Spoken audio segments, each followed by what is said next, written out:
Soit phi la fonction définie sur 0 plus sur 2 par phi de x égale à racine de sinus x. Première question, étudier les variations de phi, montrer qu'elle admet une fonction réciproque phi moins 1. Donc cette fonction phi est définie sur 0 plus sur 2 ouvert. Donc la fonction racine, pour qu'elle soit dérivable, il faut que sinus x est strictement positif. Donc, x à polymarche, sinus x est dérivable sur 0 pi sur 2, ouvert en 0, pourquoi? Parce que sinus 0 est égal à 0. Donc, car sinus x doit être strictement positif pour pouvoir dire que phi, la fonction racine, donc, est dérivable sur 0 pi sur 2. Dérivabilité, donc, dérivabilité de phi à droite en 0. Donc, la dérivabilité donc, en 0 doit être faite par la limite. Donc, limite de phi de x moins phi de 0 sur x moins 0, x tend vers 0 plus, qui est égal limite de racine de sinus x sur x, x tend vers 0 plus. La limite usuelle la plus proche, c'est sinus x sur x. Donc, je vais multiplier et diviser par la racine de sinus x. Donc, racine fois racine, ça nous donne sinus x sur x fois 1 sur racine de sinus x. X tend vers 0 plus. 1 sur 0 plus, donc plus infini. Et ça, c'est 1 plus infini fois 1 égale à plus infini. Et la fonction phi n'est pas dérivable à droite en 0, puisque la limite, c'est plus infini. Donc, phi n'est pas dérivable à droite en 0. Déterminons maintenant phi' de x. Bon, phi' de x donc est égal, pour tout x appartient à 0 plus sur 2 ouvert. Donc, quel que soit x appartient à 0 plus sur 2 ouvert, phi' de x égale la dérivée de sinus et cosinus. Racine de f, c'est f' sur 2 racine de f. Donc, dérivée de sinus x cosinus x sur 2 racine de sinus x. Phi' de x est égal à 0. Et qu'on va dire que cosinus x est égal à 0. Et qu'on va dire que x est égal à pi sur 2. Donc, d'où le tableau de variation. Donc, 0, pi sur 2, x, phi' de x. Phi' de x, phi. La dérivée donc s'annule en pi sur 2, n'est pas dérivable en 0. La cosinus est toujours positive sur 0 pi sur 2, donc croissante. L'image de 0, 0, sinus 0, 0, sinus pi sur 2, 1. Donc cette fonction phi est continue, strictement croissante sur 0 pi sur 2. Alors, phi réalise une bijection de 0 pi sur 2 de 0 pi sur 2 sur phi de 0 pi sur 2, phi de 0 pi sur 2 qui est égal à 0,1. Donc phi admet une fonction réciproque phi moins 1. La question était montrer qu'elle admet une fonction réciproque phi moins 1. Donc phi admet une fonction réciproque phi moins 1 qui est définie sur 0,1. Définie donc sur 0, 1 fermé. Deuxième question.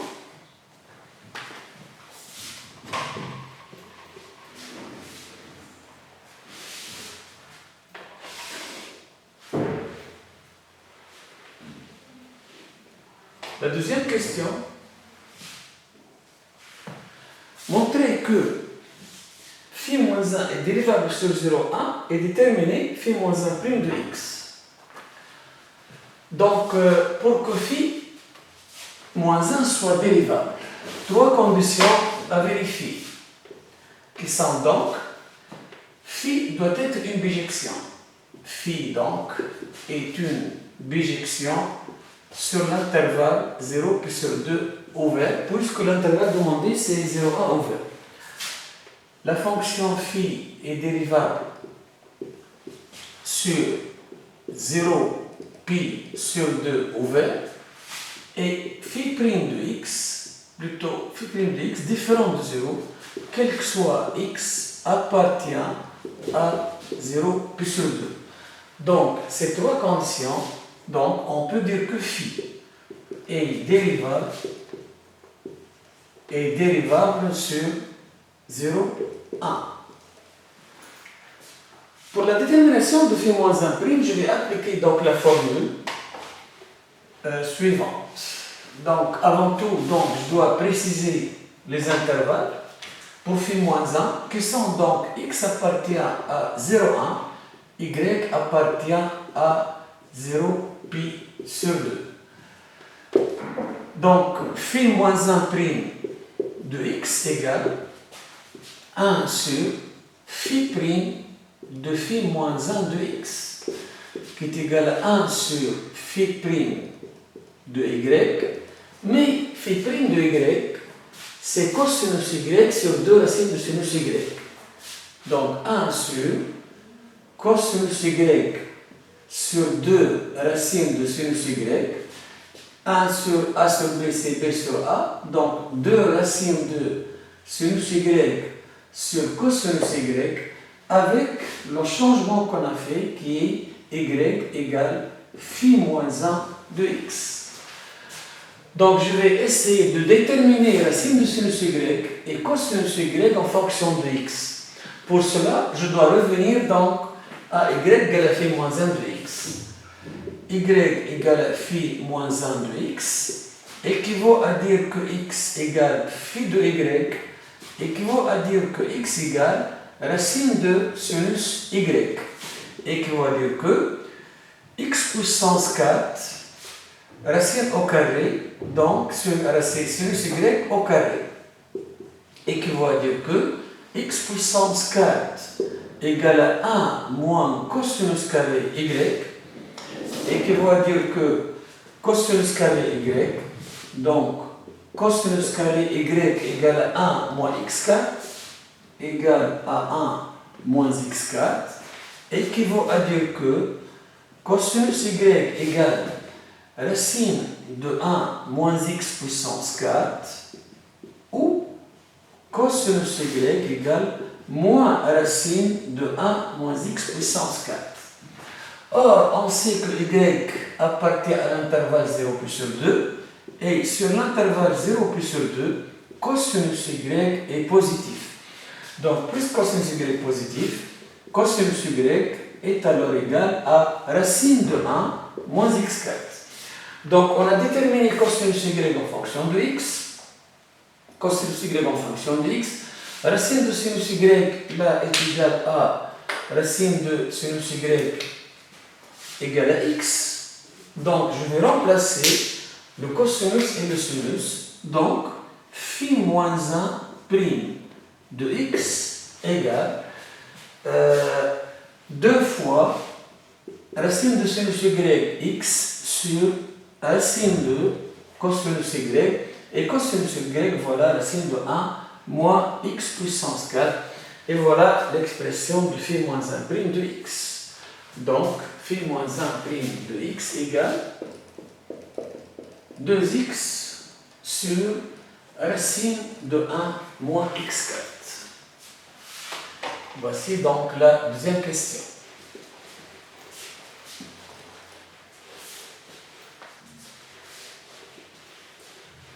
La troisième question, calculer phi moins 1 de x sur x, limite plutôt phi moins 1 de x sur x quand x tend vers 0 plus. Donc, limite, troisième question, limite de phi moins 1 de x sur x quand x tend vers 0 plus. Donc, puisqu'on ne connaît pas l'expression de phi moins 1, donc je vais utiliser le changement suivant. Donc, je vais poser, on pose phi moins 1 de x égale à y.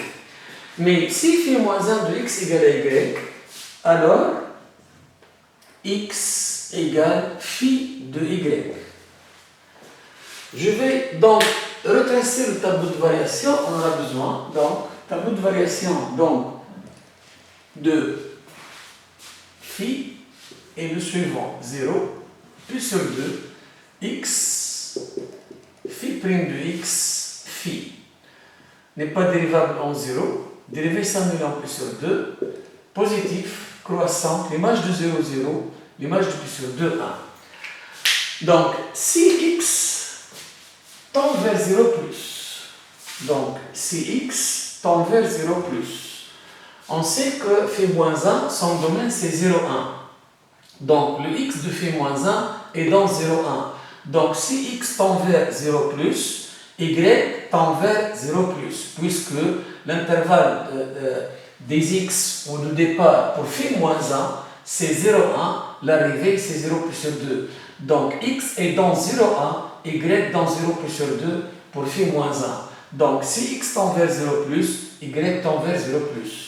Donc, si x tend vers 0 plus, y tend vers 0 plus, et la limite deviendra donc limite de phi moins 1 de x sur x quand x tend vers 0 plus égale limite phi moins 1 de x égale à y sur x égale phi de y et y tend vers 0 plus égale limite, je passe à l'inverse, ça devient donc phi de y sur y, phi de y sur y, quand y tend vers 0 plus, qui est égal limite de 1 sur, mais phi de y sur y, c'est encore phi de y moins phi de 0 sur y moins 0, quand y tend vers 0 plus, qui est égal à, mais là n'est autre que la dérivabilité de phi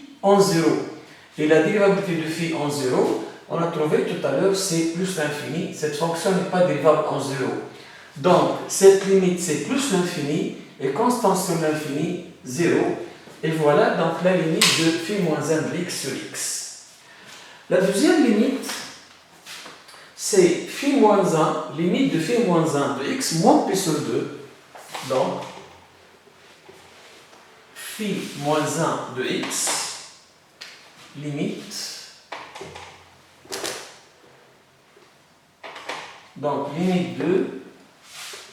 limite de phi moins 1 de x, moins pi sur 2 sur x, moins 1, quand x tend vers 1, moins. Donc le même changement, mais ce qui va changer, c'est x tend vers 0 plus. Donc, pour qu'elle devienne x tend vers là 1 moins. Donc, x tend vers 1 moins. Et si x tend vers 1 tout en restant inférieur à 1, 1 moins, le y tend vers pi sur 2 moins. Donc, si x tend vers 1 moins, y tend vers pi sur 2 moins. Et la limite deviendra donc limite. Phi moins 1 de x est égal à y. Moins pi sur 2 sur x, mais x c'est phi de y, moins 1, mais 1 c'est l'image de pi sur 2 par phi, donc je vais remplacer 1 par phi de pi sur 2, phi de pi sur 2, et le y tend vers pi sur 2 moins, donc pi sur 2 moins, est égal à limite 2, je passe à l'inverse, donc 1 sur phi de y, moins phi de pi sur 2, sur y moins pi sur 2, quand y tend vers pi sur 2 moins, égal. Je retrouve la dérivabilité de phi, mais à gauche en pi sur 2, et là, la dérivée s'annule. Donc là, c'est un 0. Pour savoir s'il s'agit d'un 0 moins ou 0 plus, puisque c'est une dérivée, il suffit de vérifier le signe de la dérivée. Et on a ici phi' de x positif. Puisque phi' de x positif, là, donc c'est 0 plus, puisque c'est une dérivée, donc, mais 1 sur 0 plus infini, donc la limite est plus infinie. Donc, on doit écrire ici car phi' de x est strictement négatif, quel que soit x appartient à 0 pi sur 2 ouvert. Donc, ça, la deuxième limite. Quatrième, interpréter les résultats obtenus. Donc, pour le premier résultat,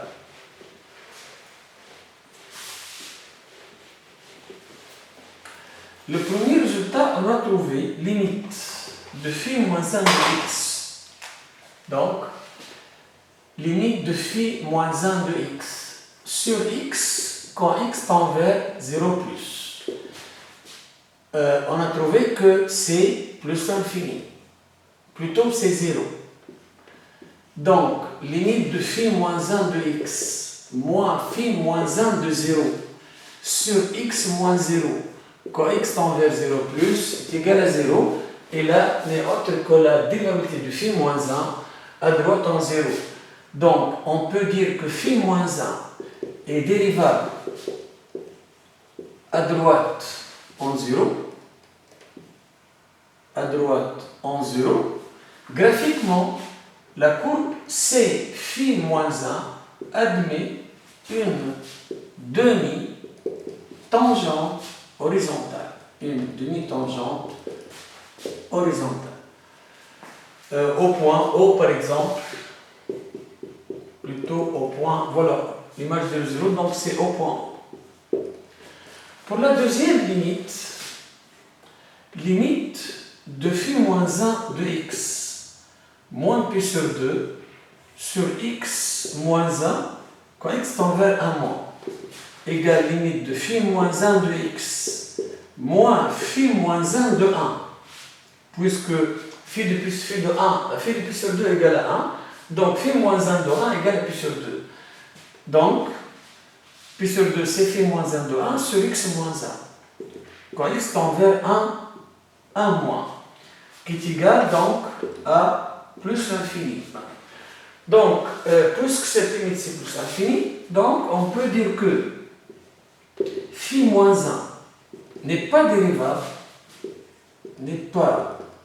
dérivable à gauche en 1, et C phi moins 1 admet une demi-tangente verticale au point A, par exemple, de coordonnées 1 pi sur 2. Ça, pour la troisième question. Quatrième question.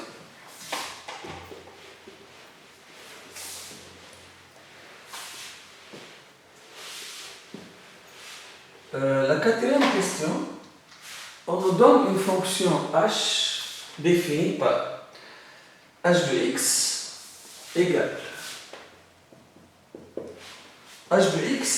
phi moins 1 de racine de cosinus x plus x, et x appartient à 0 pi sur 2 fermé. Montrer que h est dérivable sur pi sur 2 et calculer h' de x. Donc, quatrième question, petit a. Ici, donc, je vais parler de la dérivée de la fonction composée. Je vais poser par exemple u de x égale à la racine de cosinus x. Donc, on pose u de x égale à la racine de cosinus x. X appartient à 0 pi sur 2. Pour parler donc de la dérivée de la fonction composée, il faut dire donc que cette fonction u est dérivable sur 0 pi sur 2. Et là, je dois déterminer l'image de 0 pi sur 2 par u pour vérifier que phi moins 1 est dérivable sur l'intervalle image par u. Donc pour cela, pour déterminer l'intervalle image, je dois passer à la dérivabilité pour savoir si la fonction est croissante ou décroissante. Donc pour cela, cosinus x est strictement positif et dérivable. Et x a pour image cosinus x est dérivable. Et dérivable sur 0 puis sur 2. Là, c'est 0 puis sur 2 ouvert, puisque la question est la dérivabilité sur l'intervalle ouvert. Donc, je peux dire que V est dérivable, plutôt U est dérivable sur 0 puis sur 2 ouvert et U' de x égale. La dérivée de cosinus, c'est moins sinus x sur 2 racines de cosinus x.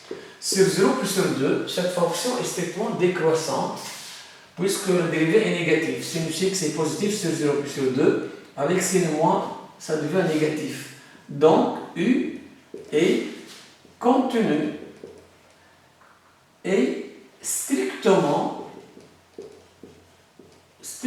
croissante, décroissante plutôt, décroissante sur 0 plus sur 2. Donc, l'image de l'intervalle 0 plus sur 2.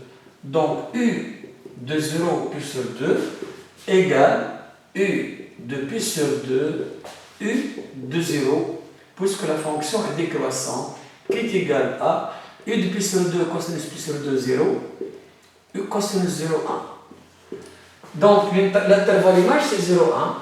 Donc, U est dérivable sur 0 pi sur 2 ouvert.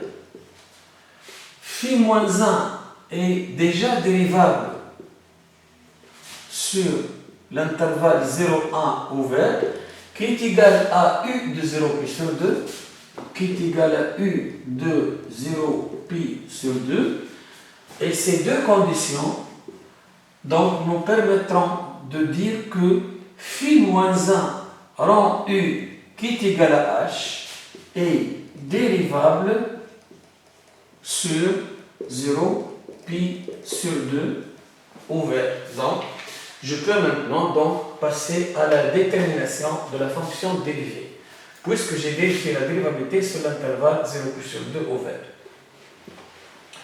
Donc, phi h' de x égale h' de x égale.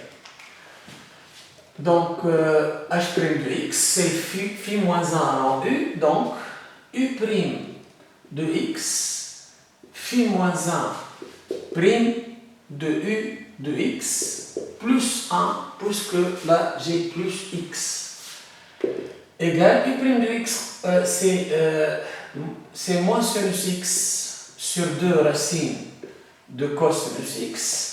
Phi moins 1 prime, c'est 2x sur racine de 1 moins x carré. Donc 2 fois u.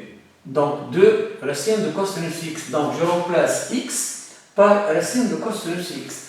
Donc 2 racines de cosinus x sur 1 moins racine de cosinus x puissance 4. Puisque là j'ai 1 moins x puissance 4. Qui est égal à simplification de racine de cosinus x, donc moins sinus x sur la racine de cosinus puissance 4, c'est cosinus carré. 1 moins cosinus carré. Là, j'ai oublié plus 1. Plus 1 égale moins sinus x sur racine de sinus au carré x plus 1. Qui est égal à moins sinus x sur racine de sinus x, c'est valeur absolue de sinus x, plus 1. Mais puisque x appartient à l'intervalle 0 plus sur 2, sinus x est donc positif, donc valeur absolue de sinus x égale sinus x, et finalement, h' de x égale moins sinus x sur sinus x plus 1, qui est égal à moins 1 plus 1, qui est égal à 0. Donc, voici donc la fonction dérivée, donc h'. Donc, h' de x est égal à 0.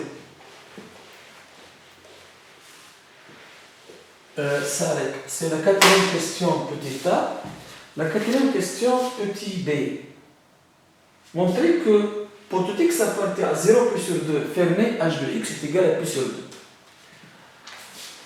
Puisque là j'ai h' de x égale à 0. Donc h de x égale à constante. Donc je vais donc choisir h de x constante. Donc je vais choisir donc une valeur. Par exemple, je vais choisir la 0 puisque racine de cosinus 0 c'est 1 et phi moins 1 de 1 égale à pi sur 2 puisque phi de pi sur 2 est égal à 1. Donc pour x est égal à 0.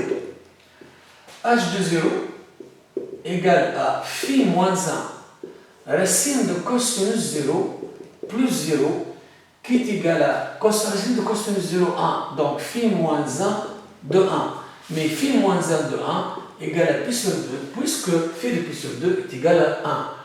Donc, puisque h est contenu sur l'intervalle 0 pi sur 2 fermé, h de 0 égale à pi sur 2, donc h de x égale pi sur 2, quel que soit x, appartient à 0 pi sur 2. Il faut vérifier la continuité sur l'intervalle 0 pi sur 2 pour pouvoir dire que h prend la même valeur sur tout l'intervalle qui est pi sur 2.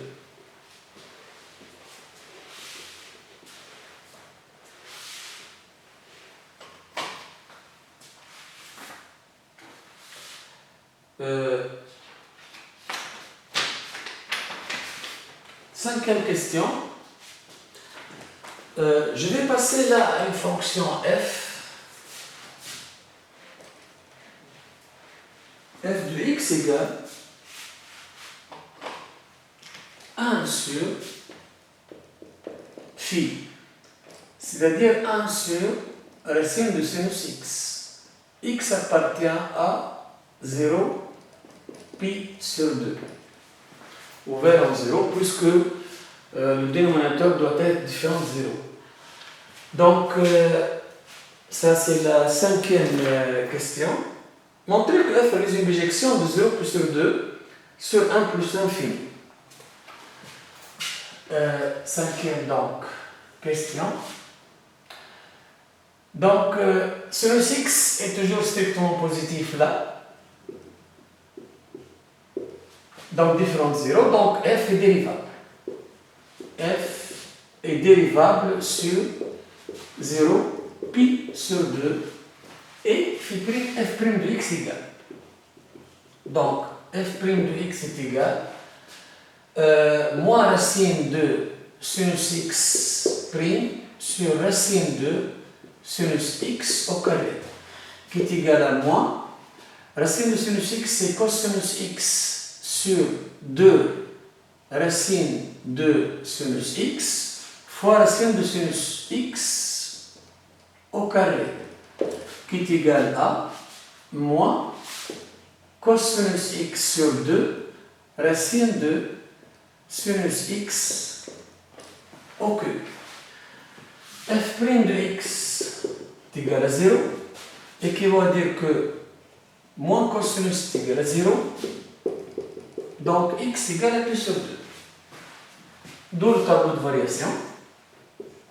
0 pi sur 2 x, f' de x, f n'est pas défini en 0, la dérivée s'annule en pi sur 2. Donc, cosinus x est positif sur 0 pi sur 2, mais avec un signe moins, ça devient négatif, décroissante. Limite de phi de f de x. Quand x tend vers 0 plus, égale limite de 1 sur racine de sinus x, x tend vers 0 plus, qui est égal à plus l'infini, puisque là, c'est sinus 0 est égal à 0. Donc, plus l'infini. L'image de pi sur 2, donc sinus pi sur 2, 1 sur 1, 1. Donc, phi, f, plutôt f est continu et strictement décroissante. Strictement décroissante sur 0 P sur 2. Donc, F réalise une bijection de 0 P sur 2 sur F de 0 P sur 2 qui est égal à 1 plus infini.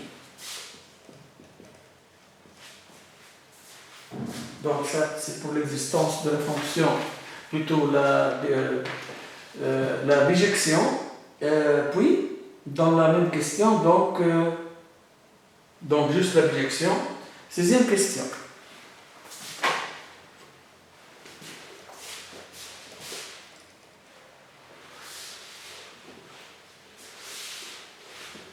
Donc, la 6e question montre soit f moins 1 la fonction réciproque de f. Calculez f moins 1 de 1, f moins 1 de racine de 2. Donc, f, on a vu dans le tableau de variation que f de pi sur 2 est égal à 1. Donc, si f de pi sur 2 est égal à 1, donc f moins 1 de 1 égale à pi sur 2. Ce résultat est dans le tableau de variation. Mais pour la valeur de f moins 1 de racine de 2, je dois résoudre l'équation f de x égale à racine de 2. Donc pour déterminer f moins 1 de a d'une façon générale, il faut résoudre l'équation f de x égale à a. Donc f de x égale à racine de 2 équivaut à dire que 1 sur racine de sinus x égale à racine de 2. Donc racine de sinus x, l'inverse, est égal à 1 sur racine de 2. Donc sinus x égale à 1 demi. Donc x égale à pi sur 6, puisque on travaille dans l'intervalle 0 pi sur 2. Donc car x appartient à 0 pi sur 2.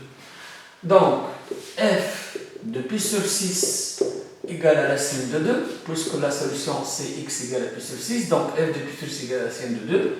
Donc f moins 1 de racine de 2 égale à pi sur 6.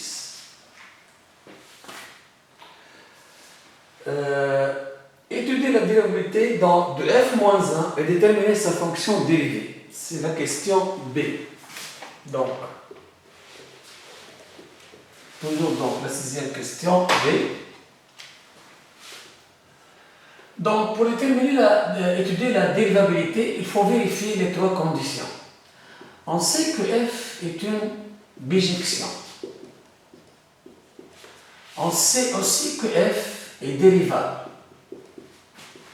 sur l'intervalle 0, mais 0 pi sur 2 doit être donc un intervalle ouvert, car f' de x doit être différent de 0, quel que soit x appartient à 0 pi sur 2 ouvert.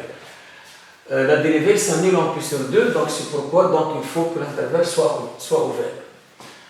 Donc, dans ces 3 conditions, on peut dire que f moins 1 est dérivable sur 0, 1.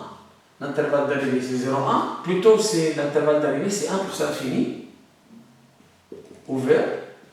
Et f moins 1' de x égale 1 sur f' de f moins 1 de x, qui est égal à 1 sur f' de y. Tout à l'heure, donc, on a trouvé que f' de x est égal à moins cosinus x sur 2 racines de sinus x au cube.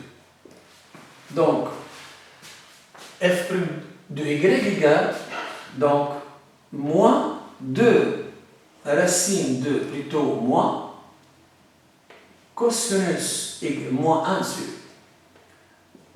puisque là c'est moins, cosinus y sur 2 racines de sinus y au cube, qui est égal à moins 2 racines de sinus y au cube sur cosinus y, avec toujours y égale f moins 1 de x.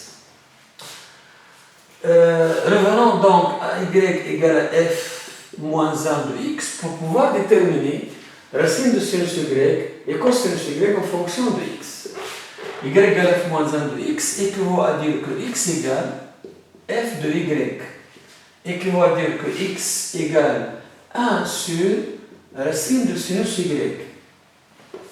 Équivaut à dire que racine de sinus y égale 1 sur x par puissance 4 pour obtenir sinus au carré. Sinus au carré y égale 1 sur x puissance 4. Équivaut à dire que sinus carré y c'est 1 moins cosinus carré y égale à 1 sur x puissance 4. Équivaut à dire que cosinus carré y égale 1 moins 1 sur x4 égale à 1 moins 1 sur x4, même dénominateur égale à x4 moins 1 sur x4. Équivaut à dire que cosinus y égale racine de x4 moins 1 sur x4 ou cosinus y égale à moins racine de x4 moins 1 sur x4. Mais comme tout à l'heure, donc, y appartient à 0 pi sur 2, cosinus y est positif, donc cosinus y égale racine de x4 moins 1 sur x4, qui est égal à racine de x4 moins 1, racine de x4, c'est x carré.